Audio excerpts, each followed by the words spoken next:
Delikado na ang Bolts, lalo na ngayong Game 6 ng semis kontra Hinebra. Lalo pat may dalawang weapon ang Jin Kings na di basa ng Meralco ang laro ng mga ito.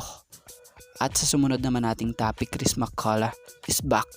So yan nga ang ating mga tatalakayin, kaya wag na nga nating patagalin pa.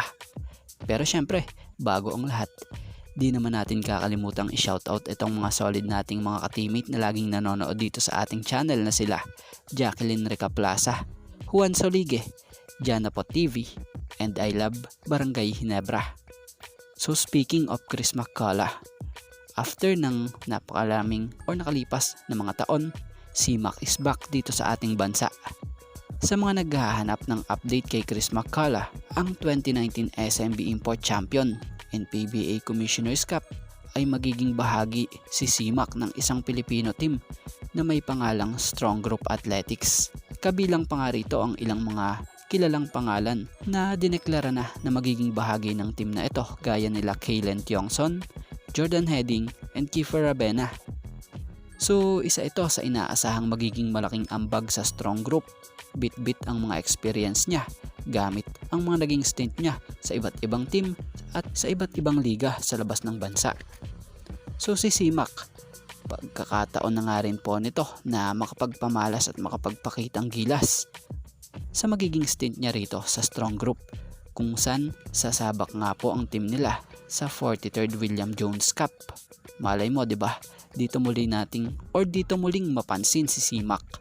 Matatandaang ito yung foreign import na noon pa may gustong-gusto na irepresenta ang Pilipinas, kung saan kasama nga sa pangarap niya ang maging Gilas Pilipinas Naturalize.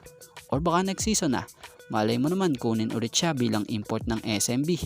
Pero syempre mukhang medyo 50-50 na siguro ang SMB rito kung kukunin pa nila muli ito, dahil may Beneboat right na nga po sila.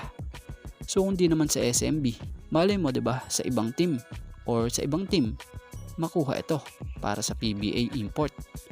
So para sa masasabi natin dito kay CMAC, good luck para sa paglalaro niya dito sa SGA. At siya nga pala, dagdag impormasyon, si Chris Ross nga po pala ang naging daan para makontak si CMAC ng kampo ng Strong Group, batay sa legit report nating nakalap pa. At mapunta naman tayo rito sa dalawang weapon na player ng Hinebra na maaaring maging malaking tulong sa Hinebra or baka maging susi pa ito sa pagkapanalo nila para makatawid patungong finals. So ito si David Morel and LA Tenorio. Tanong, bakit sila? Unang-una, since ng Pinoy's 5 ulit itong si Tenorio, di pa ulit natatalo ang Hinebra. At last game nang pinasok si David Morel, nanalo ang Hinebra kahit tinambakan na nga sila ng 15. So ibig sabihin ko gaya ng huling laro nila, kung muling pagsasabayin sa court si Tenorio and Morel, for sure sira ang laro ng Meralco. Tanong, bakit masisira? So dahil yan, di nga po alam ng Meralco Bolts ang galaw or laro nitong si David Morel, dahil bago nga ito sa Hinebra At saka kung isasabay mo si Tenorio rito, kita mo kung paano mapapagalaw at mamamando ni Tenorio ang Hinebra. Kita mo naman, less hassle, kalmado, at talaga namang maseset up ng maayos ang kanilang opensa. Si Morel naman, maaasahan talaga ng Hinebra ito, lalo na yung hustle game niya. Masipag dumepensa at talaga namang handang gumulong para sa bola. Kaya asahan pag muling pinagsabay or ginamit muli sa Game 6 semis ang dalawang ito kontra Meralco, ay kita na ang magiging kanilang diferensya dito. Hirap na naman ang Meralco sa Hinebra. Dahil inuulit natin di nga po gaano ka-familiar ang Meralco sa laro nitong si David Morel.